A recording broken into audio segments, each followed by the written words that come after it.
Lancé pour la première fois sur l'antenne de M6 en 1993, le magazine Zone Interdite est aujourd'hui devenu l'un des programmes les plus incontournables de la chaîne dirigée par Nicolas de Tavernost. Diffusée en alternance avec le magazine Capital, l'émission sera de retour pour un nouveau numéro inédit dimanche 28 mai 2023, à partir de 21h05 sur M6. Pour rappel, plusieurs figures emblématiques du paysage audiovisuel français se sont succédé à la présentation de Zone Interdite au fil des années. Bernard de la Villardière, Anne-Sophie Lapix, Mélissa Theriot, ou bien encore Wendy Bouchard ont incarné ce magazine, qui est désormais présenté par Ophélie Meunier depuis 2016. Cette semaine, les équipes de Zone Interdite se sont intéressées au parc Astérix.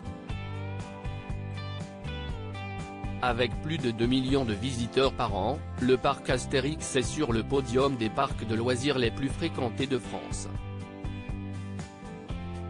Mais pour 2023, l'objectif est clair, se rapprocher du concurrent Disney. Pour cela, les irréductibles gaulois voient très grand. Le parc vient tout juste d'inaugurer les plus hautes et plus rapides montagnes russes de France. Accrochez-vous. 51 mètres de hauteur, près de 110 km/h, 1 km de long et un record du monde avec 23 airtime, ces fameux moments suspendus où la vitesse fait décoller les passagers du siège. Toutatis sera le fer de lance d'une toute nouvelle zone du parc, 20 000 m² consacrés aux Vikings avec des restaurants, des jeux pour enfants et des boutiques. Pendant un an, nous avons suivi en exclusivité la construction de ce projet hors norme, a indiqué M6 dans un communiqué.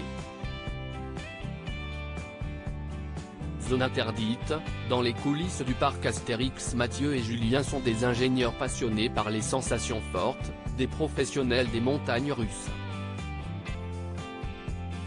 Toutatis est le projet le plus ambitieux de leur carrière. Ils sont à la tête d'une équipe internationale. Les pièces de cette attraction viennent de toute l'Europe, Danemark, Hongrie ou encore Italie. Seule une poignée d'entreprises sont capables de concevoir des grands 8 de ce niveau. Conçu sur mesure, doté des dernières technologies, Toutatis est un véritable défi technique. Mathieu et Julien, seront-ils prêts à temps pour l'ouverture de l'attraction ? A ajouté la chaîne.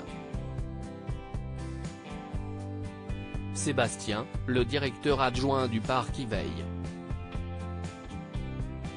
Les visiteurs vont venir en nombre pour découvrir sa nouvelle zone, impossible de les décevoir. Pour cela, il peut compter sur Florine. À 28 ans, avec une énergie sans faille, elle occupe un poste ultra stratégique, celui d'optimiser le temps d'attente des 42 attractions du parc. Dès que les files d'attente s'allongent, elle intervient sur place. Comment s'y prend-elle pour booster les équipes ? En coulisses, vous découvrirez les astuces de cette professionnelle pour que les clients puissent profiter au maximum des manèges, a finalement conclu M6.